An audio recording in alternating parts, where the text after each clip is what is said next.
2 കൊരിന്ത്യർ 3:13 മങ്ങിക്കൊണ്ടിരുന്ന തേജസ്സിന്റെ തിരോധാനം ഇസ്രായേൽക്കാർ ദർശിക്കാതിരിക്കാൻ വേണ്ടി മുഖത്ത് മൂടുപടം ധരിച്ച മോശയെ പോലെ അല്ല ഞങ്ങൾ. അവിടെ മനസ്സ് കടുപ്പമേറിയതായിരുന്നു. അവർ പഴയ പ്രമാണം വായിക്കുമ്പോൾ അതേ മൂടുപടം ഇന്നും അവശേഷിക്കുന്നു. എന്തെന്നാൽ ക്രിസ്തുവിലൂടെ മാത്രമാണ് അത് നീക്കപ്പെടുന്നത്. ഒരു മൂടുപടം കിടക്കുന്നു. അതുകൊണ്ട് ഈശോ വന്നിട്ട് ഈശോയൊന്നും മനസ്സിലാക്കാൻ പറ്റുന്നില്ല. വചനമായി ഈശോ വന്നിട്ട് ഇവര് വചനത്തെ കുറിച്ച് എന്തെല്ലാം പ്രസംഗിച്ചവരോ അറിഞ്ഞവരോ പ്രവാചകന്മാരുടെ വചനങ്ങളെ എടുത്ത് സ്നേഹിക്കുകയും പ്രസഘോഷിക്കുകയും ചെയ്ത യഹൂദജനത്തിന് ദൈവവചനമായി ഈശോയെ വരും. ഈശോ കാണാൻ പറ്റും. മൂടുപടം ഇരിക്കുക. ആ മൂടുപടം ഭയങ്കര സംഭവമാണ്. ആ മൂടുപടം എന്നുള്ളത് ഒരു തിമിര അല്ലത്, അത് ആത്മാവിന്റെ അത് കിട്ടില്ല അവർക്ക്. കാരണം എന്താ കാരണം? ഇവർ 2 വഞ്ചിയിൽ കാല് വെച്ചായിരിക്കും. പലപ്പോഴും ഈ ഈശോയുടെ അടുത്ത് സുവിശേഷം കേൾക്കാൻ വരുന്നവരാ, ഈശോയെ പഠിക്കാൻ വരുന്നവരാ, അല്ലാതെ ഈശോയെ സ്വന്തമാക്കാൻ വരുന്നവരല്ല. ഈശോ ഇമിറ്റേറ്റ് ചെയ്യാമെന്ന പോലെ ആൾക്കാർ പോലും ആ നാളുകൾക്കാണ് കാണാൻ പറ്റും. പിശാച് ഉപേക്ഷിക്കുന്ന ശുശ്രൂഷ ചെയ്യാൻ വേണ്ടി വേറെ ചില ആൾക്കാർ അപ്പുറത്ത് കൂടുതലാണ്.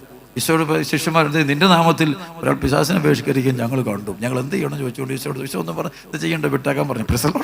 കാരണം അന്നപ്പം തന്നെ അത് ബിസിനസ് ആക്കുന്ന ആൾക്കാർ. 14-ാമത്തെ വചനം വെച്ച് അവരുടെ മനസ്സ് കടുപ്പമേറിയതായിരുന്നു. അവർ പഴയ പ്രമാണം വായിക്കുമ്പോൾ അതേ മൂടുപടം ഇന്നും അവശേഷിക്കുന്നു. എന്നാൽ ക്രിസ്തുവിലൂടെ മാത്രമാണ് അത് നീക്കപ്പെടുന്നത്. ആ മൂടുപടം മാറും. ഒരാള് യേശുവിലേക്ക് വന്നു കഴിഞ്ഞവർക്ക് പറഞ്ഞു ഹല്ലേലൂയ, ക്രിസ്തുവിലേക്ക് ഉത്ഥിതനായ ഈശോ മിശിഹായിലേക്ക് നോക്കി കഴിയുമ്പോൾ ക്രിസ്തുവിലേക്ക് ഉത്ഥിതനായ ഈശോ മിശിഹായിലേക്ക് വരണം.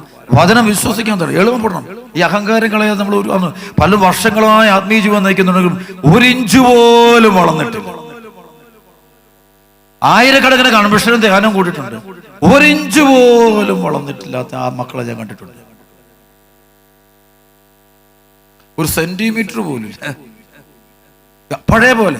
കാരണം ഒരു മൂടുപടം കേൾക്കുക. എന്നാൽ ആരെങ്കിലും ക്രിസ്തുവിലേക്ക് തിരിയുമ്പോൾ ആ മൂടുപടം നീക്കപ്പെടുന്നു. കർത്താവ് ആത്മാവാണ്. കർത്താവിന്റെ ആത്മാവുള്ള സ്വാതന്ത്ര്യമുണ്ട്.